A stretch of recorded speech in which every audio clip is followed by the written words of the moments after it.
നമസ്കാരം. ഗതാഗത വകുപ്പ് മന്ത്രി കെ ഗണേഷ് കുമാറുമായി ഇന്നലെ ദീർഘനേരം ഞാനൊരു സംഭാഷണം നടത്തിയിരുന്നു. മറുനാടിൻ്റെ സ്റ്റുഡിയോയിലെത്തിയ അദ്ദേഹവുമായുള്ള സംഭാഷണം ഏതാണ്ട് 2.5 മണിക്കൂർ നീണ്ടു നിന്നു. 2 ദിവസത്തിനകം മറുനാടൻ സ്പെഷ്യലിൽ സംപ്രേഷണം ചെയ്യുന്നതാണ്. ആ അഭിമുഖത്തിൽ ശബരിമല സ്വർണ്ണമോഷണവുമായി ബന്ധപ്പെട്ട് ചോദ്യം ചോദിച്ചപ്പോൾ അദ്ദേഹം പറഞ്ഞത് അയ്യപ്പനെ കക്കാൻ പോകുന്നവരെയൊക്കെ വാഴയിലയിൽ ആയിരിക്കും അന്ത്യമെന്നാണ്. ഞാൻ ചോദിച്ചു കൂടുതൽ ക്ലാരിറ്റി. അച്ഛൻ പറഞ്ഞിട്ടുണ്ട് ആ ഭാഗത്തേക്ക് തിരിഞ്ഞു നോക്കിയേക്കരുത്, അവിടെ എന്തെങ്കിലും പോയി കള്ളത്തരം കാണിക്കാൻ ശ്രമിക്കുന്നവരൊക്കെ വാഴയിലായിരിക്കും അന്ത്യം. ഇത് ഈ ചക്കരക്കുടത്തിൽ കൈയിട്ടാൽ നക്കും എന്ന് പറയുന്ന പോലുള്ളൊരു സംഭവമാണ്. പണ്ട് അച്ഛൻ്റെ തമാശ പറയും, ശബരിമലയിൽ ജോലിക്ക് പോകുന്നവർ ഈ പൈസ വലിച്ചെറിയും അവിടെ ഇങ്ങനെ. അപ്പോൾ അന്ന് 50 പൈസയ്ക്ക് ഒരു വടയും ചായയും കൂടെ കിട്ടുന്ന കാലമാണ്. അപ്പോൾ മുണ്ട് താത്തിട്ടിട്ട് കാലിനടി ചക്കയിറക്ക് വെച്ചിട്ട് അവിടുത്തെ ജീവനക്കാർ നടന്നു പോകുന്നവർ പറയുന്നത്. അപ്പോൾ കാലിനടി പറ്റുമല്ലോ, ഇത് അങ്ങോട്ട് മാറി നിന്ന് എടുത്താൽ 50 പൈസ വെച്ച് കിട്ടിയാലും മതിയല്ലോ. അപ്പോൾ ഇത് കുറേ കിട്ടും. അടിച്ചു മാറ്റി ജീവിച്ചവരുണ്ട്. പണ്ട് ദേവസ്വം ബോർഡിലൊക്കെ പ്രസിഡൻ്റ് ആയിരുന്ന ആൾക്കാർ ഇതുപോലെ ഉരുക്കി വെച്ചേക്കുന്ന സ്വർണ്ണത്തിൽ വിരൽ മുക്കിയെന്ന് വരെ പറഞ്ഞു കേട്ടിട്ടുണ്ട്. കാരണം എന്ന് വെച്ചാൽ ആ സ്വർണ്ണമെങ്കിലും വീട്ടിൽ കൊണ്ടുവന്നെ കൊടിമരത്തിന് ഉരുക്കി വെച്ചിരുന്നത്. അപ്പോൾ അങ്ങനെയൊക്കെ പറഞ്ഞപ്പോൾ അച്ഛൻ പറയടാ വലിയ അപകടമാണ്, ഇവർ പലരും വാഴയിലയിൽ കിടന്നാണ് മരിച്ചതെന്ന് പറയും. അതായത് കട്ടിൽ കിടക്കാൻ പറ്റില്ല, ബെഡ് സോർ വന്നിട്ട് പുറം പൊട്ടിയിട്ട് മെത്തേ കിടക്കാൻ പോയില്ല, പായിൽ കിടക്കാൻ പറ്റില്ല. അപ്പോൾ വാഴയിലാകുമ്പോൾ ഒട്ടിപ്പിടിക്കില്ല. വാഴയിൽ മരിച്ചു കഴിഞ്ഞാണ് സാധാരണ ഹിന്ദുക്കൾ വാഴയിലേ കിടത്തുന്നത്. ഇത് അച്ഛൻ പറയും ഇങ്ങനെയൊക്കെ മോട്ടിക്കുന്നവന്മാർ വാഴയിലേ കിടന്നാൽ മരിക്കുന്നത്. കാരണം വാഴ കിടന്നാൽ മരിക്കുന്നത്. കാരണം വേറെ എങ്ങും കിടക്കാനൊക്കില്ല, വാഴയിലയിൽ മാത്രമേ കിടക്കാനൊക്കൂ. കാരണം ഒട്ടിപ്പിടിക്കും. ദൈവത്തിൻ്റെ മുതൽ കക്കുന്നവർക്ക് എല്ലാവർക്കും അതൊരു പാഠമായിരിക്കും. എന്ന് വെച്ചാൽ അയ്യപ്പനെ കക്കാൻ പോകുന്നവൻ്റെ ജീവിതാവസാനം നരകതുല്യമായിരിക്കും എന്നർത്ഥം.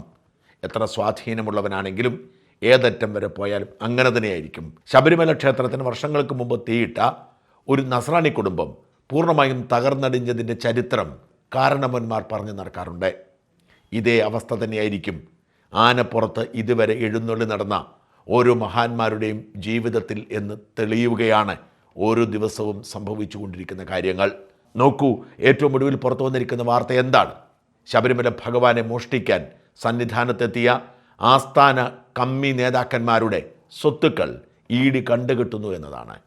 ദേവസ്വം ബോർഡിൻ്റെ മുൻ പ്രസിഡൻ്റായിരുന്ന, മുൻ MLA ആയിരുന്ന, CPM-ൻ്റെ ജില്ലാ സെക്രട്ടറി ആയിരുന്ന, CPM-ൻ്റെ ജില്ലാ സെക്രട്ടേറിയറ്റ് അംഗമായ, ഇനിയും ഒരംഗത്തിന് ബാല്യം ബാക്കിയുള്ള K പത്മകുമാർ 3 മാസമായി ജയിലിലാണ്.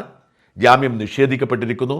ആ പത്മകുമാറിൻ്റെ അടക്കം രാജാവിനേക്കാൾ വലിയ രാജഭക്തിയോടെ ശബരിമലയിൽ അയ്യപ്പൻ്റെ ആചാരം ലംഘിക്കാൻ അന്ന് ഉരുമ്പിട്ടിറങ്ങിയ അന്നത്തെ ദേവസ്വം ബോർഡ് കമ്മീഷണർ, പിന്നീട് ദേവസ്വം ബോർഡ് പ്രസിഡൻ്റായി ആ പ്രതിഫലമായി ആ വാസുവിൻ്റെ സ്വത്തുക്കളും കണ്ടുകെട്ടാൻ തീരുമാനിച്ചിരിക്കുന്നു.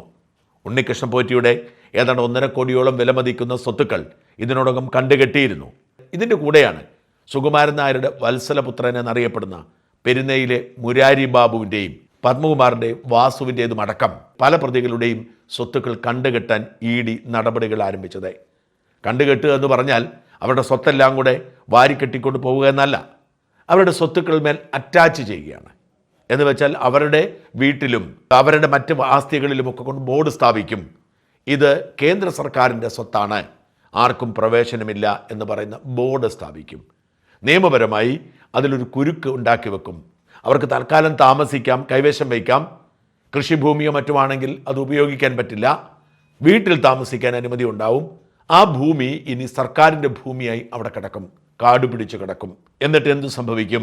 കേസ് തീർന്നാൽ ഇവർ രക്ഷപ്പെട്ടാൽ അറ്റാച്ച്മെൻറ്റ് റിലീസ് ചെയ്ത് കൊടുക്കും, അല്ലെങ്കിൽ അത് ലേലം ചെയ്ത് വിറ്റ് കട്ട മുതൽ തിരിച്ചു പിടിക്കും. ഇതിൻ്റെ കട്ട മൂല്യം നിർണ്ണയിക്കുക അത്ര എളുപ്പമല്ല. കാരണം ശബരിമല അയ്യപ്പൻ്റെ സ്വർണമെന്ന് പറയുന്നതിന് കേവലം സ്വർണത്തിൻ്റെ വിലയല്ല, അതിന് വലിയ അസാധാരണമായ വിലയുണ്ട്. ഇന്നലെ ഹൈക്കോടതി ജസ്റ്റിസ് A ബദറുദ്ദീൻ ഈ മഹാന്മാരുടെ, ഈ പറയുന്ന പത്മകുമാറിൻ്റെയും മുരാരി ബാബുവിൻ്റെയും ഒക്കെ ജാമ്യം പരിഗണിച്ചുകൊണ്ട് പറഞ്ഞത്, ഇത് എത്രമാത്രമാണ് നിങ്ങൾ കട്ടിരിക്കുന്നത്, ഈ കട്ടത്തിൻ്റെ മൂല്യം ആര് നിശ്ചയിക്കും? പഴയ സിനിമയിലെ പാട്ടൊക്കെ പാടിക്കൊണ്ടാണ് ജഡ്ജി പറഞ്ഞത്.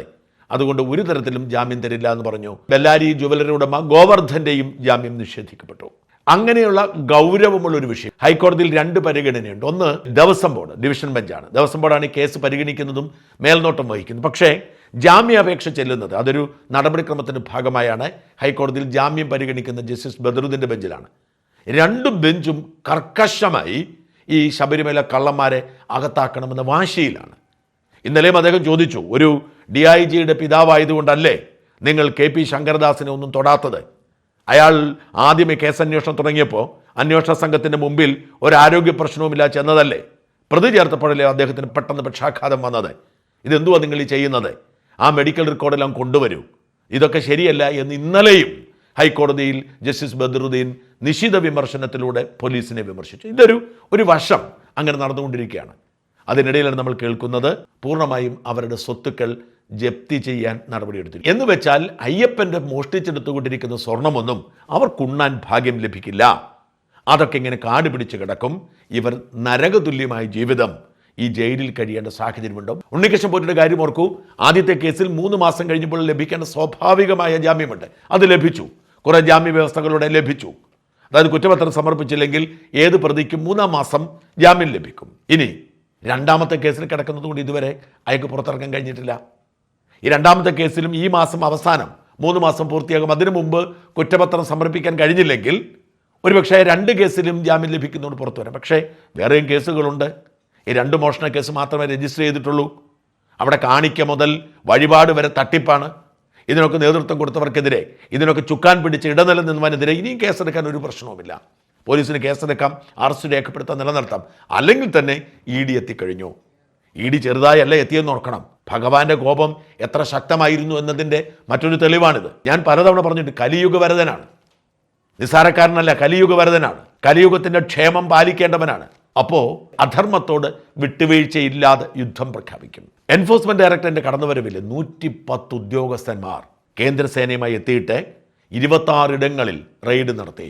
യന്ത്രത്തോക്കേന്തിയ സൈനികരെ കണ്ട് ഇവന്മാർ പേടിച്ചുപോയി. എന്നിട്ട് എന്തെല്ലാം വിവരങ്ങൾ ശേഖരിച്ചു. ദേവസ്വം ബോർഡിന്റെ ഉള്ളിലേക്ക് കയറി ഈ 2019 മുതൽ 24 വരെയുള്ള സകല ഇടപാടുകളും പൊക്കിയെടുത്തു. ഈ ഇടപാടുകളൊക്കെ സൂക്ഷിച്ചവിടെ വെച്ചിരിക്കുകയായിരുന്നു. കാരണം ഈ പ്രത്യേക അന്വേഷണ കമ്മീഷൻ കോടതിയുടെ മേൽനോട്ടത്തിലാണ്, ആരെയും രക്ഷിക്കാൻ കഴിയില്ല. പക്ഷെ അവർക്കൊരു വളയമുണ്ടാക്കി ആ വളയത്തിൻ്റെ ഉള്ളിൽ നിന്ന് കളിക്കാനായിരുന്നു അവർ ശ്രമിച്ചത്. വളയത്തിന് പുറത്തേക്ക് പോവാതെ, ദേവസ്വം ബോർഡിലേക്കൊന്നും പോവാതെ ഈ സ്വർണ്ണമോഷണം മാത്രം തപ്പിപ്പിടിച്ച് അതിൻ്റെ പ്രതികളെ മാത്രം കണ്ടെത്തി പരിഹരിക്കാനാണ് ശ്രമിച്ചത്. അതുകൊണ്ട് തന്നെ അവർ ദേവസ്വം ബോർഡിൽ പോയി റെയ്ഡും പരിശോധനയും നടത്തിയെങ്കിലും നിർണായകമായി അവർക്ക് വേണ്ട ഒരു മിനിറ്റ്സ് ഒഴികെ, സ്വർണം പൊതിഞ്ഞതുമായി ബന്ധപ്പെട്ട മിനിറ്റ്സ് ഒഴികെ ബാക്കിയൊന്നും എടുക്കാൻ അവർ മെനക്കെട്ടില്ല.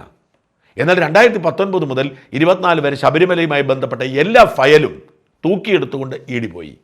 EDക്ക് അതിൽ അധികാരമുണ്ട്. എന്നിട്ട് ED പറയുന്നു, ഇപ്പോൾ പുറത്തു വന്നിരിക്കുന്ന ഈ മോഷണത്തെക്കാൾ എത്രയോ വലുതാണ് കഴിഞ്ഞ 5-6 വർഷം ശബരിമലയിൽ നടന്നിരിക്കുന്നത്.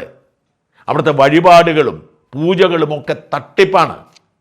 അവിടേക്ക് വരുന്ന നേർച്ച പണം, അവിടേക്ക് വരുന്ന വഴിപാടുകൾ, അതെല്ലാം ഈ മോഷണ വസ്തുക്കളേക്കാൾ കൂടുതലാണ്. ഈ പണമൊക്കെ എങ്ങോട്ട് പോയി? എത്രമാത്രം പണം അവിടെ വരുന്നുണ്ട്? ആ പണം എങ്ങനെ കൈകാര്യം ചെയ്തു? എങ്ങനെ രേഖകളുണ്ടാക്കി? ഇതൊക്കെ സംബന്ധിച്ച തെളിവുകൾ, ഇതെല്ലാം കള്ളപ്പണമായി പോകുന്നു. ഈ പണമെല്ലാം കൈവശപ്പെടുത്തിയവർ അത് ഉപയോഗിക്കണമെങ്കിൽ അത് കള്ളപ്പണമാണ്. ഈ കള്ളപ്പണത്തെക്കുറിച്ച് പലർക്കും ആശയക്കുഴപ്പമുണ്ട്. പക്ഷേ ഈ മോഷണ കേസെടുക്കാൻ EDക്ക് കഴിയില്ലല്ലോ, കഴിയില്ല. EDക്ക് കഴിയണമെങ്കിൽ കള്ളപ്പണം വെളുപ്പിക്കലാണ്. എന്താണ് കള്ളപ്പണം? അത് കള്ളനോട്ടല്ല, റെക്കോർഡിലില്ലാത്ത പണമൊക്കെ കള്ളപ്പണമാണ്. അത് കൈക്കൂലി വാങ്ങുന്ന പണം കള്ളപ്പണമാണ്. മോഷ്ടിച്ചെടുക്കുന്ന പണം കള്ളപ്പണമാണ്. കാരണം ഈ മോഷ്ടിച്ചെടുത്തിരിക്കുന്ന പണം, കാണിക്കവഞ്ചിയിൽ നിന്ന് കൈയിട്ട് വാരിയിരിക്കുന്ന പണം, ഈ പണം ഒരിക്കലും കൊണ്ടുപോയി ബാങ്കിലിടാൻ കഴിയില്ല. അതല്ലാതെ ബ്ലാക്കായി തീർക്കണം. അതാണ് കള്ളപ്പണം വെളുപ്പിക്കൽ എന്ന് പറയുന്നത്, കണക്കിൽപ്പെടാത്ത പണം വെളുപ്പിക്കുന്നത്. ഇവരൊക്കെ ചെയ്തിട്ടുണ്ട്. അത് കോടികളുടേതാണ്. അതിൻ്റെ വിശദാംശങ്ങൾ, പട്ടികയൊക്കെ ഞങ്ങൾ കോടതിയിൽ സമർപ്പിക്കാം. ഞെട്ടിക്കുന്ന കണ്ടെത്തലാണ് എന്നാണ് ഇപ്പോൾ ED വിശദീകരിക്കുന്നത്. എന്ന് വെച്ചാൽ അട്ടപ്പെട്ടല്ലെ ഇവന്മാരെയൊക്കെ പൂട്ടിക്കെട്ടി ഇവന്മാർ ജയിലിൽ ശിഷ്ടകാലം കഴിയുന്ന തരത്തിലേക്ക് കാര്യങ്ങൾ മുറുകിയിരിക്കുന്നു. അത് SIT എത്രമാത്രം ശ്രമിച്ചാലും, ഹൈക്കോടതിയെ പേടിച്ച് അവർക്ക് അങ്ങനെ ചെയ്യാൻ കഴിയില്ലെങ്കിൽ പോലും അവരെ എത്രമാത്രം പരിമിതിപ്പെടുത്തിയാലും അത് അവസാനിക്കാത്ത സാഹചര്യമാണ്. ഹൈക്കോടതി ഇന്നലെ ചോദിച്ചൊരു ചോദ്യമുണ്ട്, എവിടെയാണ് കട്ട മുതൽ? അതിനുത്തരം ഇതുവരെ SIT കണ്ടെത്തിയിട്ടില്ല. കട്ട സ്വർണം കണ്ടെത്തണ്ടേ? കട്ട മുതലില്ലാതെ എങ്ങനെയാണ് ഒരു കേസ് നിലനിൽക്കുന്നത്? അതൊക്കെ എവിടെയെന്ന് SITക്ക് അറിയില്ല, അവർ അന്വേഷിച്ചിട്ടില്ല. ആ അന്വേഷണമാണ് ഇപ്പോൾ ED നടത്തുന്നത്. മോഷ്ടിച്ചതിനെക്കുറിച്ച് ഈ SIT അന്വേഷിച്ചോട്ടെ. ഈ കട്ട മുതൽ എങ്ങോട്ട് പോയി, അതിൻ്റെ ഇടപാടുകൾ എങ്ങനെയായിരുന്നു, അതാണ് EDയുടെ അന്വേഷണത്തിൻ്റെ ദിശാബോധം നിർണ്ണയിക്കുന്നത്. ഈ 2 അന്വേഷണങ്ങൾ വരുമ്പോൾ അയ്യപ്പനെ കട്ടമ്മമാരുടെയൊക്കെ അവസ്ഥ ജയിൽ മാത്രമാവും, പുറത്തിറങ്ങാൻ കഴിയില്ല. അതാണ് പറഞ്ഞത്, ഇനി അമ്മമാരെ കാത്തിരിക്കുന്നത് ഒരൊറ്റ കാര്യം മാത്രമേ ഉള്ളൂ, വാഴയിലിൽ കിടത്തിയുള്ള മരണം. കാരണം വാഴയിലിൽ കിടത്തിയില്ലെങ്കിൽ ശരീരത്തിന് വേദനയായിരിക്കും. ആകപ്പാടെ ഈ മുറിവിന് ഒരു ആശ്വാസം കിട്ടണമെങ്കിൽ വാഴയിലേക്ക് കിടക്കണം. ആവശ്യത്തിന് സ്വത്തുണ്ടായിരുന്നു, സുഖമായി ജീവിക്കാൻ കഴിയുമായിരുന്നു. പക്ഷെ ആർത്തി മൂത്ത് അയ്യപ്പനെ കയറി ഇല്ലാതാക്കാൻ ശ്രമിച്ചു, അയ്യപ്പനെ നശിപ്പിക്കാൻ ശ്രമിച്ചു, അയ്യപ്പൻ്റെ ചുറ്റുമിരിക്കുന്ന ദ്വാരപാലകരെ അടിച്ചുകൊണ്ടുപോകാൻ ശ്രമിച്ചു, ശ്രീകോവിലിൻ്റെ കട്ടിളപ്പടി ഇളക്കിക്കൊണ്ടുപോയി, ശ്രീകോവിലിൻ്റെ മേൽക്കൂര ഇളക്കിക്കൊണ്ടുപോയി, അഷ്ടദിക്പാലകരെ അടിച്ചുമാറ്റി. എന്തൊരു ദ്രോഹമാണ് ചെയ്തത്. അതുകൊണ്ട് ഈ മഹാന്മാർ വാഴയിലയിൽ കിടന്നു തന്നെ ശിഷ്ടകാലം അവസാനിപ്പിക്കട്ടെ എന്ന് പ്രാർത്ഥിക്കാം, ആശംസിക്കാം.